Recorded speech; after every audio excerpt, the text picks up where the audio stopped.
DK Shivakumar ಏನು ಮುಖ್ಯಮಂತ್ರಿ ಆಗ್ಬಿಟ್ಟಿದ್ದಾರೆ.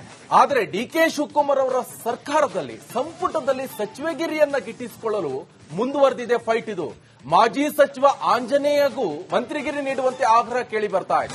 ಆಂಜನೇಯ ಅಭಿಮಾನಿ ಕೋಟೇಶ್ ರಕ್ತದಲ್ಲಿ ಹೈಕಮಾಂಡ್ಗೆ ಪತ್ರವನ್ನ ಬರೆದಿದ್ದಾರೆ. ಚಿತ್ರದುರ್ಗ ಕಾಂಗ್ರೆಸ್ನ ಎಸ್ಸಿಸೆಲ್ ಉಪಾಧ್ಯಕ್ಷ ಕೋಟೇಶ್ ಅವರು ಪತ್ರವನ್ನ ಬರೆದಿದ್ದಾರೆ ಹೈಕಮಾಂಡ್ಗೆ. ಡಿಕೆ ಶಿವಕುಮಾರ್ ಸಂಪುಟದಲ್ಲಿ ಮಾದಿಗ ಸಮುದಾಯಕ್ಕೆ ಹೆಚ್ಚು ಸ್ಥಾನಕ್ಕೆ ನೀವು ಒಂದು ಸ್ಥಾನಕ್ಕೋಸ್ಕರ ಆಗ್ರಹ ಇದು ಕೇಳಿ ಬರ್ತಾ ಇರುವಂತದ್ದು. ಈ ನಿಟ್ಟಿನಲ್ಲಿ ಅವರು ರಕ್ತದಲ್ಲಿ ಪತ್ರವನ್ನ ಬರೆದಿದ್ದಾರೆ. ಈಗ ಬೇರೆ ಬೇರೆ ಶಾಸಕರಿಗೆ ಈಗ ಮಂತ್ರಿಗಿರಿ ಕೊಡಬೇಕು ಅಂತ ಒಂದೊಂದು ರೀತಿಯಲ್ಲಿ ಅಭಿಯಾನವನ್ನ ಮಾಡ್ತಾ ಇದ್ದಾರೆ, ಪ್ರೊಟೆಸ್ಟ್ ಮಾಡ್ತಾ ಇದ್ದಾರೆ.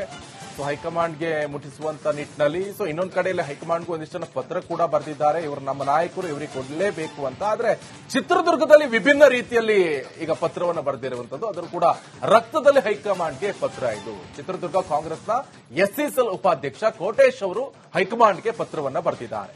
ಡಿಕೆ ಶಿವಕುಮಾರ್ ಸಂಪುಟದಲ್ಲಿ ಮಾದಿಗ ಸಮುದಾಯಕ್ಕೆ ಹೆಚ್ಚು ಸ್ಥಾನಕ್ಕೆ ಆಗ್ರಹ ಕೇಳಿ ಬರ್ತಾ ಇದೆ. ಆಂಜನೇಯನ ಅಭಿಮಾನ ಹೆಂಗೆ ಅಂದ್ರೆ ಬೇಕಾದ್ರೆ ಪ್ರಾಣ ಕೊಡುತ್ತದು. ಈ ರಕ್ತದಲ್ಲಿ ಬಂದಿದೆ, ಅತಿ ಮನಸ್ಸು ನೋವಾಯ್ತು ಅಂತಂದ್ರೆ ಪ್ರಾಣ ತಕ್ಕಂತ ಅದು ಅಭಿಮಾನ ಅಂತಕ್ಕಂಥ ಹುಚ್ಚ ಅಭಿಮಾನ. ಅದು ಎಲ್ಲರೂ ಪ್ರಶ್ನೆ ಮಾಡ್ತಾರೆ, ಮಾತಾಡ್ತಾರೆ. ಯಾಕಂದ್ರೆ ವಿಶೇಷವಾಗಿ ಏನಾದ್ರು ಮಾಡ್ಬೇಕಂದ್ರೆ ವಿಶೇಷತೆ ಇರ್ಬೇಕಲ್ವಾ. ಸಾಮಾನ್ಯವಾಗಿದ್ರೆ ಅದು ಅಷ್ಟು ಇದು ಅನ್ಸಲ್ಲ. ಹಾಗಾಗಿ ನಾನು ಪಟ್ಟ ಆಂಜನೇಯನ ಅಭಿಮಾನಿ ಆಗಿರೋದ್ರಿಂದ ನನ್ನ ರಕ್ತದಲ್ಲಿ ನಾನು ಬರ್ತೀನಿ. ಮುಂದಿನ ಹೈಕಮಾಂಡ್ ಕಡೆಗಣಿಸಿದ್ರೆ ಮುಂದಿನ 28 ಚುನಾವಣೆಯಲ್ಲಿ ಮಾದಿರೆಲ್ಲ ಕೈ ಕೊಡ್ತಾರೆ. ಅವ್ರು ಇಷ್ಟ ಬಂದ ಪಕ್ಷಕ್ಕೂ ಸೇರ್ಕೊಂತಾರೆ. ಈಗ ಆಲ್ರೆಡಿ ಮೊನ್ನೆ ಚುನಾವಣೆ ನೋಡಿರಿ, ದಾವಣಗೆರೆ ಇದರಲ್ಲಿ ಚುನಾವಣೆ ಆದಂತಗೆ ಯಾವುದೊಂದು ಮೀಸಲಾತಿ ಇದಕ್ಕೋಸ್ಕರ 130-140 ವರ್ಷದಿಂದ ಕಾಂಗ್ರೆಸ್ನ ಜೊತೆಗಿದ್ದೀವಿ ನಾವು. ಇನ್ನ ಎಷ್ಟು ವರ್ಷದಿಂದ ಕಾಂಗ್ರೆಸ್ನ ಜೊತೆಗೆ ಇರಬೇಕು ಅಂದ್ರೆ ನಮ್ಮನ್ನ ಇಲ್ಲೇವರೆಗೂ ಓಟ್ ಹಾಕಿ ಬಂದಿದ್ದೀವಿ. ಇನ್ನು ಮುಂದೆ ಆದ್ರೂ ನಮ್ಮನ್ನ ಸರಿಯಾಗಿ ಬಳಸ್ಕೊಬೇಕು. ನಮ್ಗೇನ್ 3 ಮಂತ್ರಿ ಸ್ಥಾನ ಕೊಡ್ಬೇಕು ಅಂತ ಏನ್ ನಮ್ ಕೋಟ ಇದೆಯೋ ಆ 3 ಕೋಟದಲ್ಲಿ ಆಂಜನೇಯ ಸಾಹೇಬ್ಗೆ ಒಂದು MLC ಮಾಡ್ಕೊಂಡು ಕೊಡ್ಬೇಕು. ಯಾಕಂದ್ರೆ ಮುಂದಿನ ಚುನಾವಣೆ ಬೇಕು ಅಂದ್ರೆ ಆಂಜನೇಯ ಬೇಕು, ಮಾದಿಗ ಸಮಾಜದ ಓಟ್ ಬೇಕು ಅಂದ್ರೆ ಆಂಜನೇಯ ಮಂತ್ರಿ ಆಗಿರ್ಬೇಕು.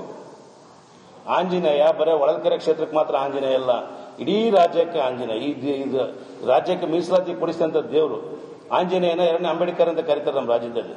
ಅವ್ರು ಕಂಡ್ರೆ ಯಾರಿಗೆ ಆಗುತ್ತೋ ಬಿಡುತ್ತೋ ಗೊತ್ತಿಲ್ಲ, ಅದು ಅವರ ವ್ಯಕ್ತಿಗೆ ವಿಚಾರ. ರಾಜ್ಯದಲ್ಲಿ ಆಂಜನೇಯನ 2ನೇ ಅಂಬೇಡ್ಕರ್ ಅಂತ ಕರೀತಾರೆ, ಸಿದ್ದರಾಮಯ್ಯನ ಅಂಬೇಡ್ಕರ್ ಅಂತ ಕರೀತಾರೆ. ಯಾಕೆಂದ್ರೆ ಸಾಮಾಜಿಕ ಪರವಾಗಿ ನ್ಯಾಯಪರವಾಗಿ ಕೆಲಸ ಮಾಡುವಂತವ್ರು ಯಾರೇ ಇರಲಿ ಅವ್ರನ್ನ ಅಂಬೇಡ್ಕರ್ ಅಂತ ಕರೆದು ತಪ್ಪಾಗಲ್ಲ. ಅವ್ರು ಹೋಲಿಕೆ ಮಾಡೋದು ತಪ್ಪು, ಬಟ್ ಅವ್ರ ಕೆಲಸಗಳಿಗೆ ಆಧಾರವಾಗಿ ಕರಿಬಹುದು. ಅದಕ್ಕೆ ನಿಮ್ಮಲ್ಲಿ ಒಂದು ವಿಶೇಷವಾದ ಮನವಿ, 28 ಚುನಾವಣೆಗೆ ಕಾಂಗ್ರೆಸ್ನವರಿಗೆ ನಮ್ಮ ಮಾದಿಗ ಸಮುದಾಯ ಒಮ್ಮೆರೆಯಾಗಿ ಎಲ್ಲ ವೋಟ್ ಮಾಡಬೇಕು.